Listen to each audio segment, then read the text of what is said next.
If you are 65 or older, there is a tax change you need to know about in 2026. And depending on your income and filing situation, this change could potentially reduce the amount of income that is subject to federal income tax. We're talking about a new enhanced senior deduction of up to $6,000 per eligible person. For a married couple where both spouses qualify, that can be up to $12,000. But there is an important detail. This is not simply a $6,000 check from the government, it is a tax deduction. And that means you need to understand how it works, who qualifies, what the income limits are, and how it could interact with your other retirement income. In today's video, we're going to break all of this down in simple language. We'll also talk about Social Security, retirement accounts, the standard deduction, income limits, married couples, and some common mistakes people could make when thinking about this new tax benefit. So if you're 65 or older, or you're planning your retirement and will soon reach 65, stay with me because this could be an important part of your 2026 tax planning. Let's start with the most important question. What exactly is this $6,000 senior deduction? The IRS says that for tax years 2025 through 2028, individuals who are age 65 or older may be eligible to claim an additional $6,000 deduction. And this deduction is in addition to the existing additional standard deduction available to seniors. That means this new provision is separate from the normal senior-related deduction that already exists under tax law. For an eligible individual, the new deduction can be as much as $6,000. For a married couple where both spouses qualify, the amount can be as much as $12,000. Now, before you get too excited, there is an important limitation. The deduction begins to phase out when modified adjusted gross income goes above certain thresholds. The IRS says the phase-out begins above $75,000 for individuals and above $150,000 for married couples filing jointly. So not everyone who is 65 or older will necessarily receive the full $6,000. And that's one of the biggest things you need to understand. This is not a universal $6,000 benefit for every senior. Your age matters, your income matters, your filing status matters, and your tax situation matters. So let's take this step by step. First, let's talk about age. To qualify, you generally need to be age 65 or older by the last day of the tax year. For 2026, that means you need to be 65 on or before December 31st, 2026. So if you turn 65 during 2026, you can potentially qualify for the deduction for that tax year, assuming you meet the other requirements. This is important because some people mistakenly believe they need to be 65 at the beginning of the year. That's not necessarily how the rule works. The key is whether you meet the age requirement by the end of the tax year. Now let's talk about the amount. The maximum new deduction is $6,000 per eligible person. Let's say you're single and you're 67 years old. If you meet the income and other requirements, you could potentially qualify for up to $6,000. Now imagine you're married and both you and your spouse are at least 65. In that situation, the maximum can be $12,000. That sounds like a lot of money, but remember what the word deduction means. A deduction generally reduces the amount of income subject to tax. It does not mean you automatically receive $6,000 in cash. For example, let's say you have $50,000 of taxable income before applying this deduction. A $6,000 deduction could potentially reduce that taxable income to $44,000, depending on your overall tax situation. The amount of tax you actually save depends on your tax circumstances and marginal tax rate. So don't think of this as $6,000 goes into my bank account. Think of it as $6,000 may be deducted from my taxable income if I qualify. That distinction is extremely important. Now let's talk about something else. Can you claim this deduction if you take the standard deduction? Yes. The IRS says this enhanced senior deduction is available to eligible taxpayers whether they claim the standard deduction or itemized deductions. That makes this provision especially interesting. You don't necessarily have to itemize your deductions to benefit from it. And that's important because many retirees use the standard deduction. Let's say you don't have enough itemized deductions to make itemizing attractive. You may still be able to claim the new senior deduction if you meet the eligibility requirements. Now let's talk about income. This is where things become more complicated. The IRS says the deduction begins to phase out for taxpayers with modified adjusted gross income above $75,000. For married couples filing jointly, the threshold is $150,000. So let's say you're single and your modified adjusted gross income is comfortably below $75,000. You may be in a position to receive the full deduction, assuming you meet the other requirements. But what if your income is higher? Then the deduction may be reduced. And if your income is significantly higher, you may eventually lose the benefit entirely. This is why retirees shouldn't simply look at their Social Security check and decide whether they qualify.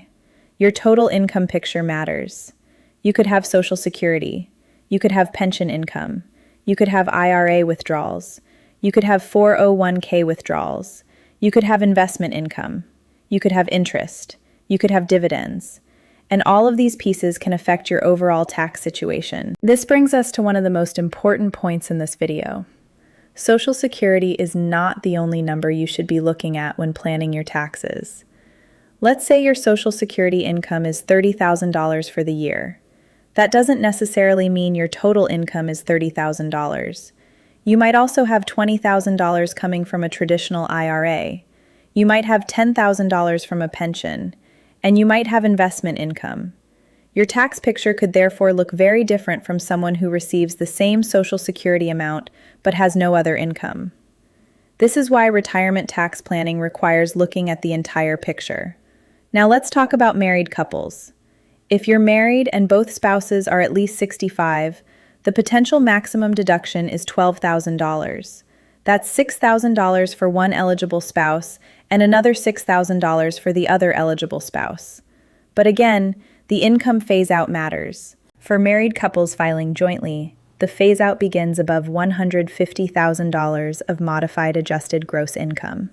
So a married couple should not automatically assume, we're both over 65, so we get $12,000. Instead, you need to look at the income rules. And this is a perfect example of why tax planning is about more than just knowing a headline.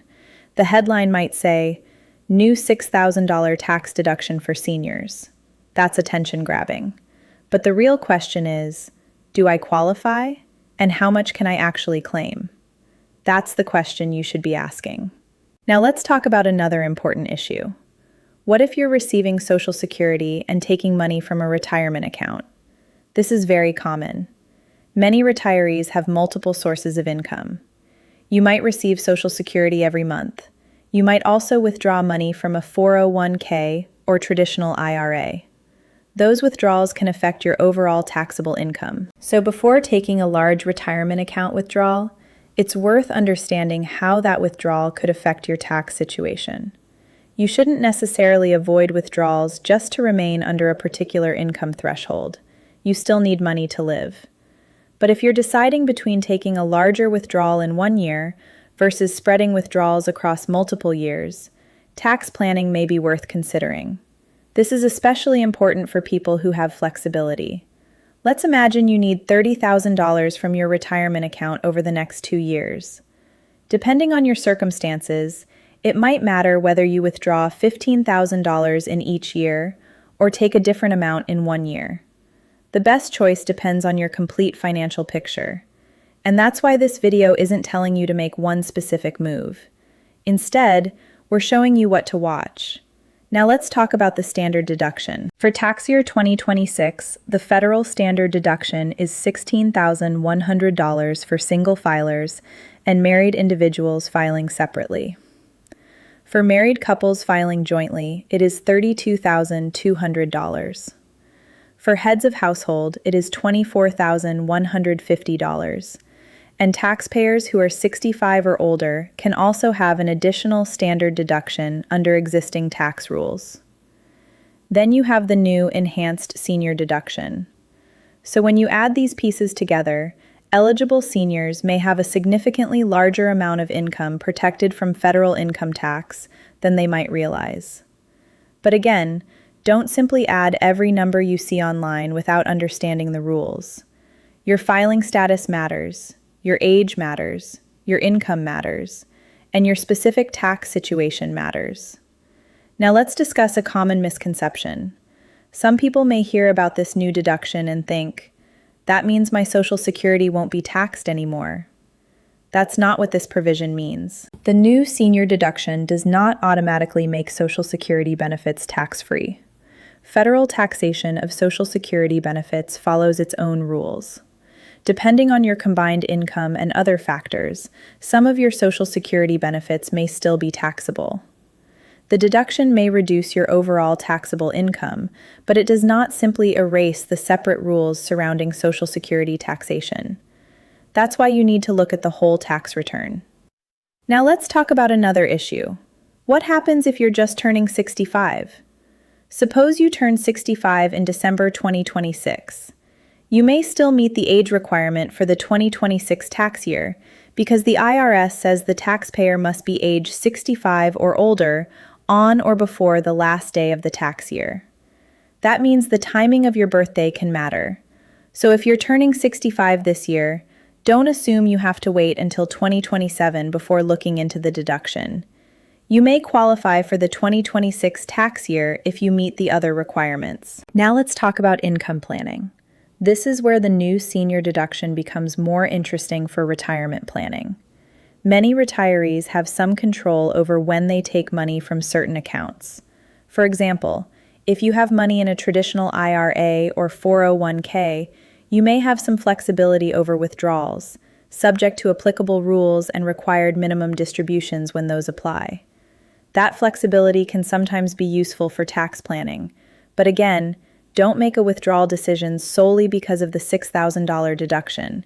You need to consider your cash needs, investment strategy, taxes, required distributions, and long-term retirement plan. The deduction is one piece. It's not the entire strategy.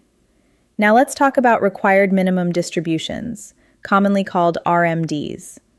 Once you reach the applicable RMD age under current law, you generally have to take required distributions from certain retirement accounts. That means some retirees may not have complete control over how much income they receive from retirement accounts. If an RMD pushes your income higher, it could affect your eligibility for certain tax benefits or deductions. Again, this is why you should review your tax situation before the end of the year. Don't wait until you're sitting with your tax preparer months later and discover that a financial decision you made earlier had an unexpected tax consequence. Planning earlier can give you more options. Now let's talk about one of the smartest things you can do. Estimate your income before the end of the year. Take your expected Social Security income. Add your pension income. Add your expected retirement account withdrawals. Add interest and dividends. Add other taxable income. Then compare your estimated modified adjusted gross income with the thresholds for the senior deduction. You don't have to be a tax expert to start this process. You can simply gather your documents and create an estimate. If your situation is complicated, a qualified tax professional can help you calculate it more accurately. Now here's another important point. The new senior deduction applies for tax years 2025 through 2028.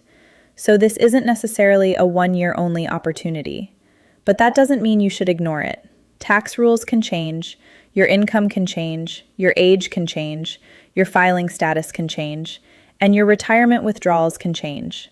So review your situation each year. Don't assume that because you qualified in one year, you'll automatically qualify in another. Now let's imagine a hypothetical retiree. We'll call her Susan. Susan is 68. She's single. She receives Social Security. She also takes withdrawals from a traditional IRA. Her income is below the phase-out threshold. If she meets all applicable requirements, she may qualify for the full $6,000 enhanced senior deduction. Now imagine another retiree. We'll call him Robert.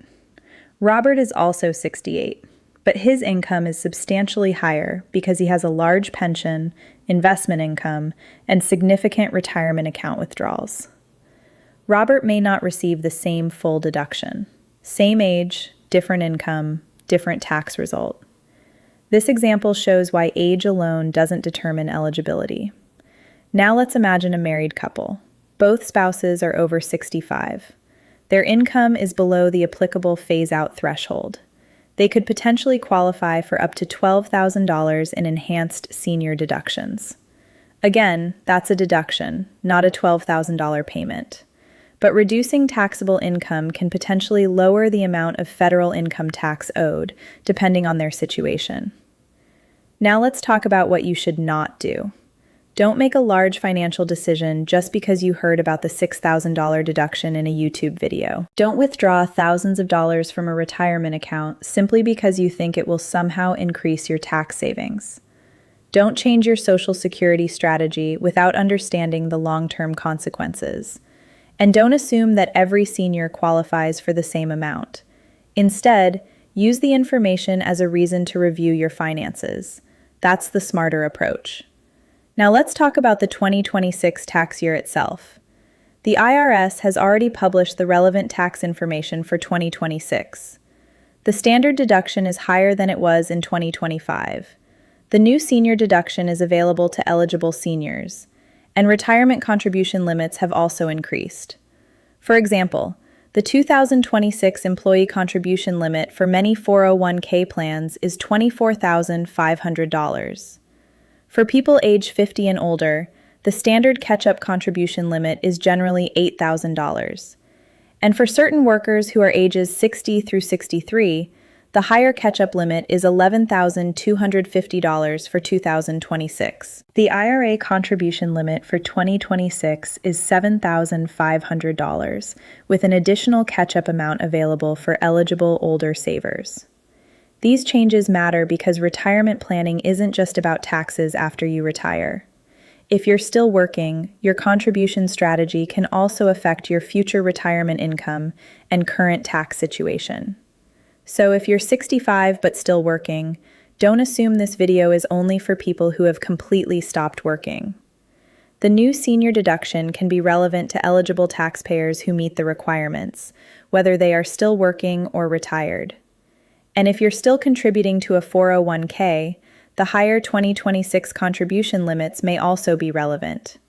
Now let's talk about a practical checklist. Step 1. Find your age and filing status. Step 2. Estimate your 2026 income. Step 3. Separate your income sources: Social Security, pension, IRA, 401k, investments, interest, other income. Step 4. Estimate your modified adjusted gross income. Step 5. Compare that number with the applicable phase-out threshold. Step 6. Check whether you qualify for the enhanced senior deduction. And Step 7. Before making a major tax decision, consider getting professional advice. This process can help you understand where you stand. Now, there's one more thing you should know. Tax deductions and tax credits are not the same thing. A tax credit generally reduces the amount of tax owed directly. A deduction generally reduces taxable income. The $6,000 senior provision we're discussing is a deduction. So if you qualify for a $6,000 deduction, that does not mean your tax bill automatically drops by $6,000. Your actual tax savings depend on your tax situation. This is a very common misunderstanding, especially when people see a large number in a headline. So remember, $6,000 deduction does not equal $6,000 cash. It means potentially $6,000 less taxable income for an eligible individual, subject to the applicable rules. Now let's talk about why this could matter for retirees. Retirement income often comes from several sources. During your working years, you might have received a paycheck from one employer. In retirement, your income can be much more complicated. You might receive Social Security, a pension, IRA distributions, investment income, part-time work, rental income, and other sources. That means tax planning can become more important, not less important, after you retire. And this new senior deduction gives eligible taxpayers another factor to consider. It's not a reason to panic. It's not a reason to make risky financial moves. It's simply another tax rule that could potentially work in your favor. Now, here's my biggest recommendation. Don't wait until the last minute. If you're 65 or older, start gathering your information now. Look at your previous tax return. Look at your Social Security statements. Look at your retirement account statements. Look at your pension information. Look at your investment income. Then estimate what 2026 will look like. That gives you time to ask better questions. And better questions can lead to better financial decisions. Remember, the IRS rules are detailed, and individual circumstances can affect eligibility. So always check the latest IRS guidance or consult a qualified tax professional before relying on this deduction for your personal tax planning. Now let's summarize everything. If you're 65 or older in 2026, you may be eligible for a new enhanced senior deduction of up to $6,000. If you're married and both spouses qualify, the maximum can be $12,000. The provision applies for tax years 2025 through 2028. The deduction is available to eligible taxpayers whether they itemize or take the standard deduction, but the benefit begins to phase out above $75,000 of modified adjusted gross income for individuals and $150,000 for married couples filing jointly. So income matters, age matters, filing status matters, and your complete tax situation matters. This is not a $6,000 government check. It's a potential deduction that can reduce taxable income. And that distinction is extremely important. If you receive Social Security, don't assume this automatically makes your benefits tax-free. If you have an IRA or 401k, don't make withdrawals simply because of this deduction. If you're married, don't assume you automatically qualify for the full $12,000. And if your income is close to the phase-out threshold, consider getting professional tax guidance before making major decisions. The biggest lesson here is simple. Retirement planning isn't just about how much money you receive. It's about how much you keep after taxes and expenses. And understanding tax rules can sometimes be just as important as earning more money. So if you're 65 or older, take a few minutes to review your 2026 tax situation. You may discover that there are opportunities you didn't know about. And if you're still working, this is also a good time to review your retirement contributions, because 2026 contribution limits have increased for several retirement accounts. The goal isn't to chase every tax break. The goal is to understand the rules and use the ones you're actually eligible for. Because when it comes to retirement, small financial decisions can add up over time. And the more you understand about your taxes, retirement income, and available deductions, the more confident you can be when making financial decisions. If you found this video helpful, make sure you subscribe to the channel. We'll continue covering U.S. retirement, Social Security, taxes, inflation, 401ks, IRAs, Medicare, and other important personal finance updates. And remember, this video is for educational purposes only. Tax rules can be complicated, and your personal situation may be different. Always verify your eligibility using current IRS guidance, or speak with a qualified tax professional before making an important tax or retirement decision. Thanks for watching, and I'll see you in the next video.